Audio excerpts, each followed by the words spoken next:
Selamat datang di sesi bedah materi kita. Pernah nggak sih Anda ngerasa udah ngelakuin proses rekrutmen yang super ketat, tapi hasilnya tetap aja zong? Nah, hari ini kita bakal ngebedah satu fondasi krusial yang sering membedakan perusahaan yang cuma bisa bertahan dengan mereka yang melesat ninggalin kompetitornya. Kita bakal kupas tuntas soal standar kompetensi dan rahasia di balik the right man on the right place. Tapi sebelum kita masuk lebih dalam, halo para manajer yang tak mager, seneng banget rasanya bisa balik lagi nemenin Anda semua di pembahasan strategis kali ini. Siapin catatan Anda ya, karena kerangka kerja yang bakal kita bahas ini didesain khusus buat Anda, para eksekutif yang selalu action-oriented dan ngejar hasil nyata. Coba bayangin situasi ini. Anda dapat kandidat dengan CV yang kelihatannya flawless banget. Lulusan kampus top, IPK sempurna, pas di interview juga brilian banget ngomongnya. Tapi, pas udah terjun ke lapangan, malah gagal total. Kenapa bisa gitu? Kita tuh sering banget kan merekrut orang cuman dari apa yang kelihatan di atas kertas. Ujung-ujungnya terpaksa harus let go orang tersebut karena masalah attitude atau nggak culture fit. Jadi pertanyaannya, apa sih yang sebenarnya kelewatan waktu kita nilai talenta mereka? Nah, buat ngejawab itu, ini dia roadmap bahasan kita hari ini. Pertama, kita bahas filosofi The Right Man. Terus, kita bongkar misteri model gunung es. Ketiga, gimana cara membangun kamus kompetensi. Keempat, kita kenalan sama teknik wawancara perilaku atau BEI. Dan terakhir, analisis gap dan penempatannya. Yuk, langsung aja. Kita mulai dari yang pertama, filosofi The Right Man.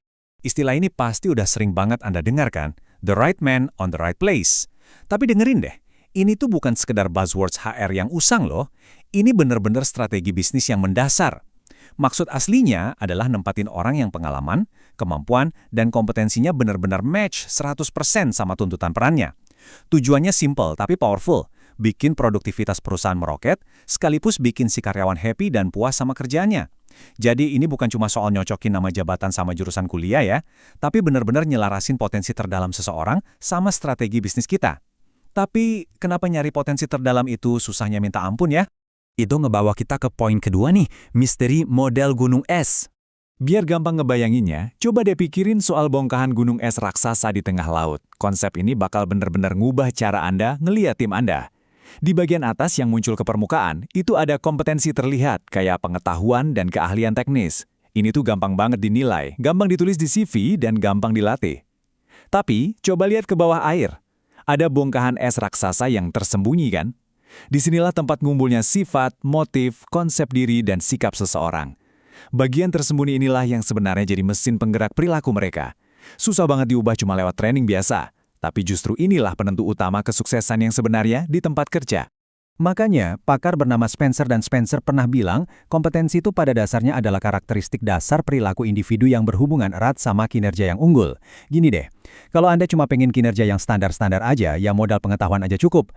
Tapi kalau Anda ngejar kinerja yang unggul, yang eksepsional, itu pasti didorong sama hal-hal yang ada di bawah permukaan air tadi. Kayak motivasi dari dalam diri, dorongan buat berprestasi, sampai gimana cara mereka nahan stres. Sekarang kita masuk ke bagian ketiga, membangun kamus kompetensi. Oke, teorinya udah dapet nih. Terus gimana cara kita praktekinnya? Gimana cara kita memetakan hal-hal yang tersembunyi tadi di perusahaan kita sendiri? Pakar SDM Elaine Mitrani bilang sebenarnya ada 7 langkah sistematis. Tapi di sesi bedah materi ini, kita bakal fokus ke 3 langkah pertama yang paling vital aja, yaitu panel ahli, identifikasi kriteria, dan wawancara perilaku.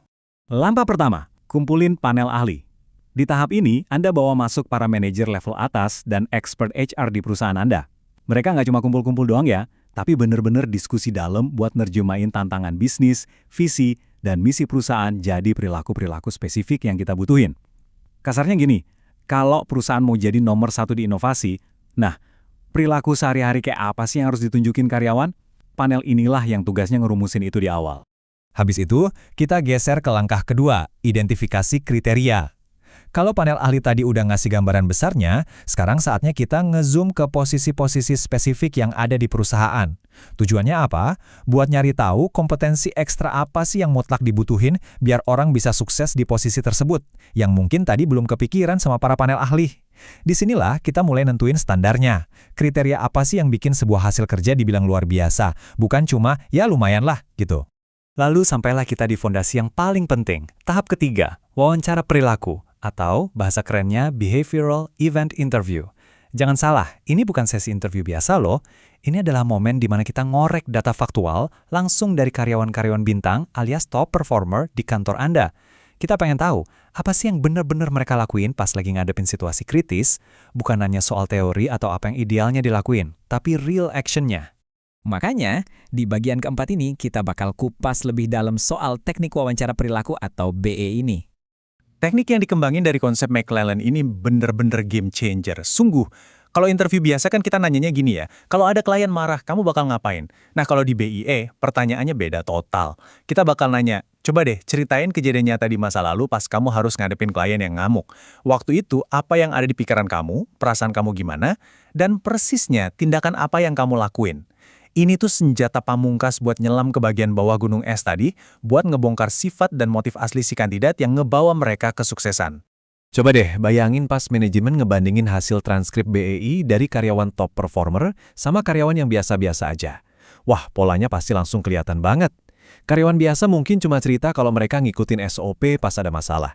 Tapi si top performer, mereka terbukti ambil inisiatif sendiri, proaktif, dan nunjukin empati yang luar biasa. Nah, perilaku pembeda inilah yang nantinya bakal dimasukin ke kamus kompetensi perusahaan Anda. Jadi semuanya itu pure berbasis data nyata di lapangan, bukan sekedar teori di awang-awang. Sekarang kita masuk ke bagian terakhir. Yang kelima, analisis gap dan penempatan. Oke, ceritanya Anda sekarang udah pegang kamus kompetensi yang super solid nih, hasil dari kebiasaan nyata top performer Anda. Tapi, gimana cara kita tahu kandidat atau karyawan mana yang paling pas buat posisi tertentu? Jawabannya, Anda udah nggak perlu lagi main tebak-tebakan. Mulai sekarang, Anda tinggal ngebandingin kompetensi yang dimiliki tim Anda saat ini dengan standar kamus yang baru aja dibikin tadi. Proses ngebandingin ini kita sebut analisis gap. Pertama, kita nilai kebutuhannya. Skill apa aja sih yang wajib ada buat strategi bisnis ke depan? Terus, kita analisis tuh kesenjangannya. Tim kita sekarang kurangnya di mana? Apa di leadership-nya atau di skill teknisnya? Nah, kalau gap-nya udah kelihatan jelas, manajemen tinggal atur prioritas intervensinya. Keputusannya jadi sangat objektif. Apa ini bisa diberesin lewat training, atau emang kita harus buru-buru rekrut orang baru? Dari analisis tadi, lahirlah 3 action plan yang jitu. 1. Seleksi berbasis kompetensi. Jadi rekrutmen itu udah nggak pakai feeling lagi ya, tapi full pakai assessment dan teknik BEI buat calon karyawan. 2. Modul pelatihan terarah. Karena Anda udah tahu persis bolongnya di mana, budget training juga nggak bakal mubazir buat kursus yang nggak relevan. Dan 3. Penempatan strategis. Anda bisa mulai ngerotasi karyawan ke peran yang benar-benar match sama potensi tersembunyi mereka. Risiko salah penempatan otomatis turun drastis. Pada akhirnya, sistem ini tuh ngebuktiin satu hal penting. The right man on the right place itu literally ngasilin produktivitas, efisiensi, dan harmoni yang maksimal banget. Kalau Anda udah paham model gunung es, udah rajin ngorek perilaku unggul pakai BEI, dan konsisten lakuin analisis gap, Anda tuh bukan sekedar lagi ngisi kursi kosong. Anda lagi ngebangun sebuah ekosistem hebat, di mana setiap orang bisa ngasih performa bintang 5, karena mereka emang ada di tempat yang benar-benar tepat buat mereka. Jadi, pengetahuan ini benar-benar senjata rahasia ya buat manajemen SDM modern. Oh ya, jangan lupa buat like, share, dan follow @manajertakmagar buat wawasan seputar leadership dan manajemen lainnya yang gak kalah seru.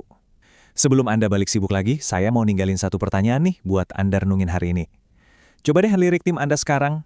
Apakah karyawan Anda yang punya potensi paling gede itu benar-benar udah ada di posisi yang tepat? Terima kasih udah stay tune di sesi bedah materi kali ini, dan sampai jumpa.